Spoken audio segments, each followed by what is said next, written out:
నమస్కారం. నేను బీకేఎస్ కన్నా. హిందూపురం ఎమ్మెల్యే బాలకృష్ణకి బీకేఎస్ కొన్ని ప్రశ్నలు వేస్తుంది. నారా భువనేశ్వర్ గారిని వైసీపీ అసెంబ్లీలో అవమానించినప్పుడు నీ మగతనం ఏమైంది? అదేవిధంగా నీ మేనల్లుడు నారా లోకేష్ గారి పుట్టుక గురించి తప్పుగా మాట్లాడిన అంబటి రాంబాబు నీ రోషం ఏమైంది? అదేవిధంగా మీ బావగారు అయినటువంటి ప్రస్తుత ముఖ్యమంత్రి నారా చంద్రబాబు నాయుడు గారిని రాజమండ్రి జైల్లో పెట్టినప్పుడు నీ పౌరుషం ఏమైందని బీకేఎస్ ప్రశ్నిస్తుంది. మా మెగాస్టార్ గారి తమ్ముడు ప్రస్తుత ఉప ముఖ్యమంత్రి పవన్ కళ్యాణ్ గారు రాజమండ్రి జైలుకి వచ్చే వరకు కూడా మీకు దిక్కుమొక్కు లేదు, అదొకటి తెలుసుకోండి.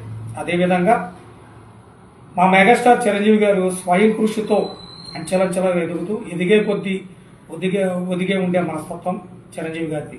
ఎవరిని కూడా తక్కువ చేసి మాట్లాడే మనస్తత్వం కాదైంది. అలాంటి చిరంజీవి గారి గురించి మీరు అసెంబ్లీలో మాట్లాడే మాటలను బీకేఎస్ ఖండిస్తున్నారు.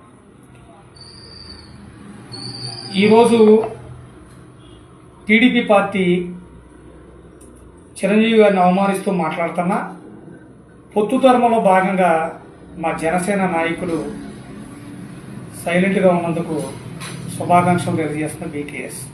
కానీ మెగా ఫ్యామిలీని విమర్శిస్తే బీకేఎస్ చూస్తూ కూర్చోదు, అది మాత్రం గుర్తుపెట్టుకోండి.